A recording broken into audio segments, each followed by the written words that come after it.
waste management, final deposition of spent fuel should be included in the price of electricity produced by nuclear energy. But in fact, we see that it's not necessarily the case. So the next question is, what are the real costs of decommissioning, and which parts of the society or economy are going to pay those costs? Thank you. Thank you very much. Good afternoon, ladies and gentlemen. I'm very honored to be here and invited to this conference. I think it's a very important initiative for NTW to set up this discussion, and I think we need a number of discussions on this issue to increase the level of understanding and knowledge about the facts and to increase the level of debate.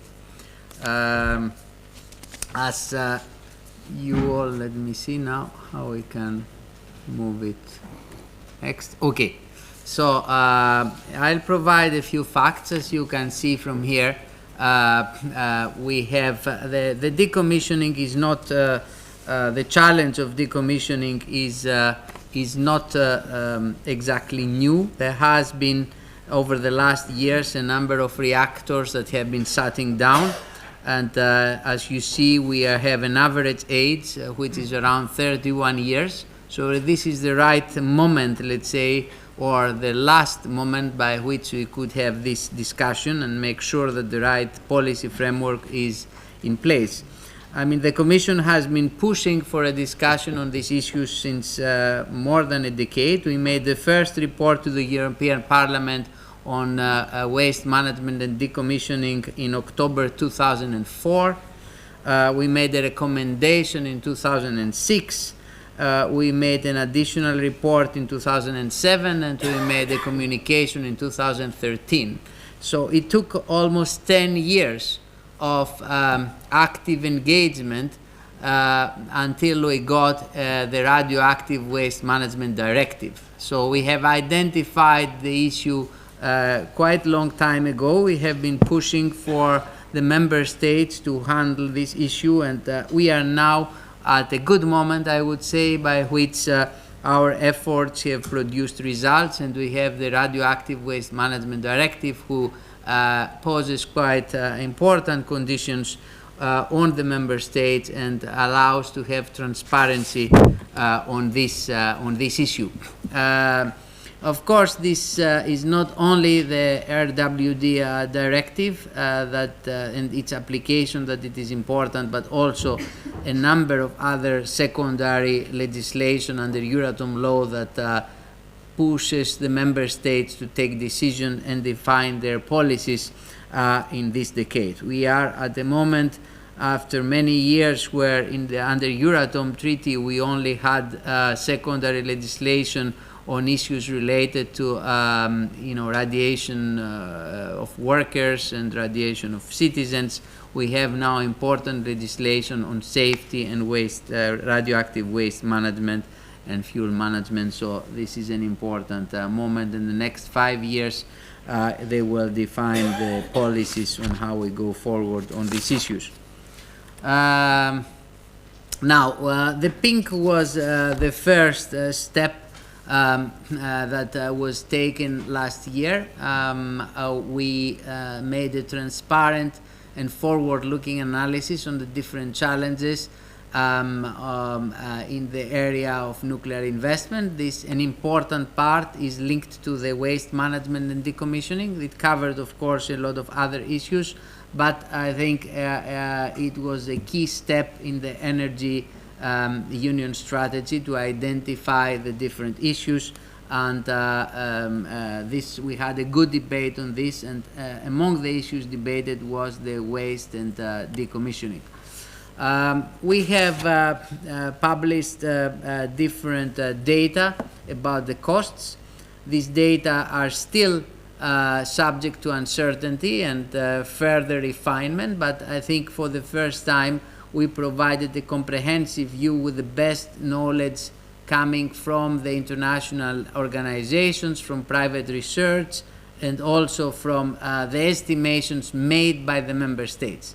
these pictures and the data that also in the PINC, they do not give the Commission's own estimates, but it gives you what we put together from the information we have from the member states and various other actors. It already provides you, a good picture of the order of magnitude of the problem that we are facing, and also on how the distribution of the issues that we have to deal with are let's say, it's different among the different member states. You see the concentration that we have on different member states, and you see also how in some cases the decommissioning costs are much more important for certain member states than other issues. So we have, I think, a quite comprehensive and transparent picture of the order of magnitude of the different problems, and while there is still room to improve the exact data that we have and the projections that we will have over the years. I should say here that this data that we have on the PINC refer to the cost estimates up to 2050.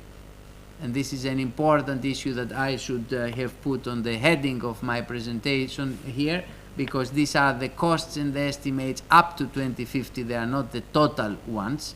But I repeat, I don't claim, we in the Commission, we don't claim that it is the best estimates available. We claim that it is the first time that we have a comprehensive and comparable view of data on which we can build in the coming years.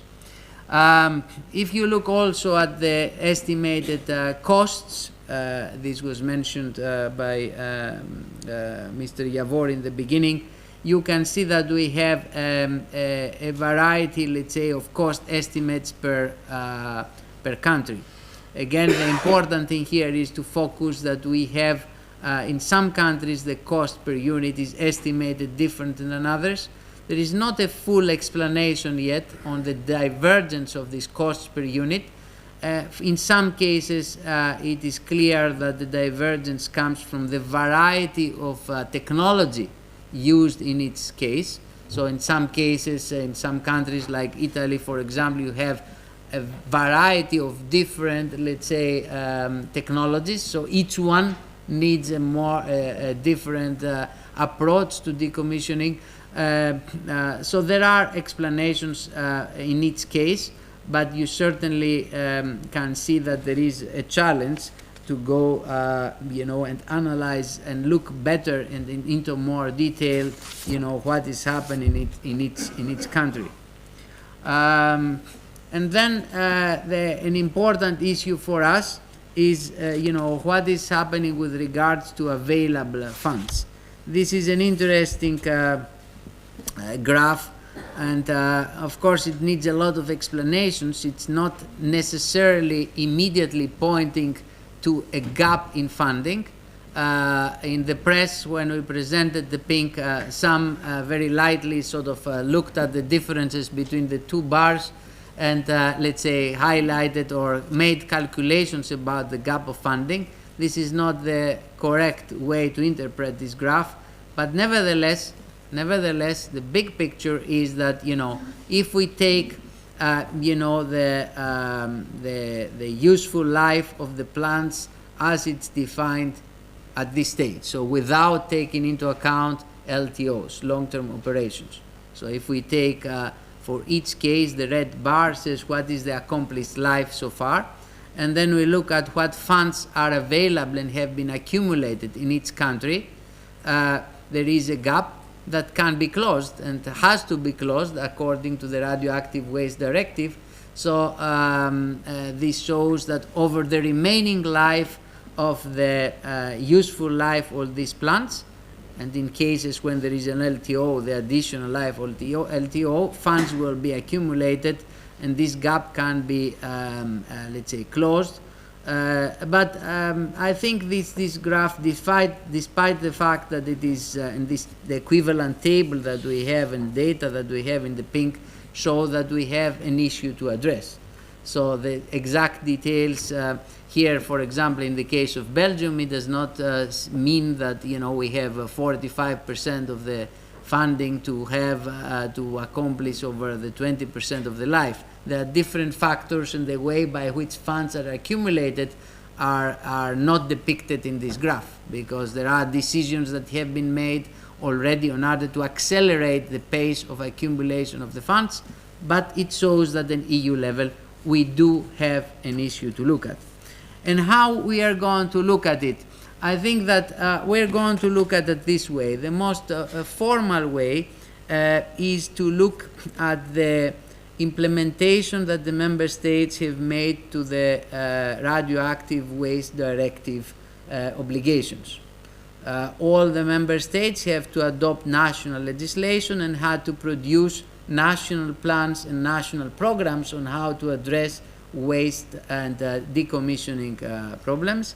And we will publish very soon, in the first quarter of the year, the first report to the Council and to the Parliament showing what progress has been made by member states by addressing these issues. So the directive that came into force in 2015 obliges the member states to make a national program and national report. We have analyzed them, and we will publish in the first quarter of this year a report with our overall analysis, and later in the year a detailed opinion for each country. So this is a good moment to have this debate. It comes just before the Commission will come out its views, and I hope that we can have a similar debate after we publish our views.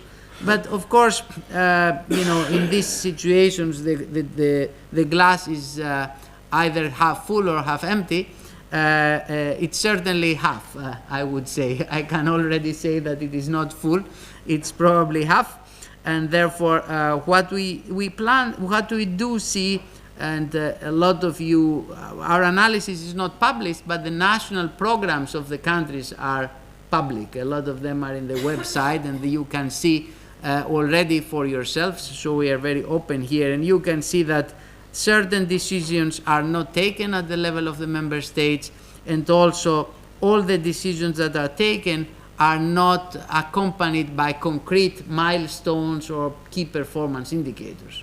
So still at the level of the member states on these issues of waste and decommissioning, we often have policy statements, but we do not have operational plans. And I think this is the big challenge that we have, we in the Commission, when we issue our opinions, when we follow up to this important legislation on radioactive waste management. This is important to see how we will turn now this new framework that obliges everybody to work together, how we will make it operational and able to monitor it. I think this is still time to deal with this issue properly, but we need to be very attentive on how we turn the general policies into concrete actions. So we do plan, as I mentioned, to issue the report by the Commission, but we plan also to have a very concrete follow-up in order to accompany the member states. So we plan to have studies and evaluations. We plan to launch a number of studies on the decommissioning market, the risk profile of the funds that have been put aside by the member states to cover waste management and decommissioning. Many countries have created special funds, and we have to see how the money is invested, if it is ring-fenced. We have to study or to assess better the cost estimations. As I mentioned before, we have established a full overview, but we need to increase the quality of our data. We want to look at the issue of standardization when it comes to the decommissioning. We have a variety of experience, but not complete decommissioning yet in many areas. Also, we only have formally only 3 sites or 3 plants that have been completely closed down and decommissioned. So the standardization in this process will bring some benefits. And of course, we will carry out the midterm evaluation of the 3 nuclear decommissioning assistance programs that are managed by the Commission, the one related to Lithuania, Bulgaria, and Slovakia, where we will learn, draw significant experience. We will have, and we have planned workshops and public debate. We will give the feedback to the member states through opinions and international peer reviews. And very important, very, very important element from the coming from the legal framework of the radioactive waste management directive is that we will have periodical reporting. So every 3 years, member states will be obliged to come back and provide new reports, which will provide us the possibility to assess and peer review the situation. So we have made important, let's say, progress this decade in order to set up the framework, but it is very important to see that the follow-up is very thorough going forward. I will stay here. I will be available for questions after the other speakers had made their presentation. So thank you very much for your attention.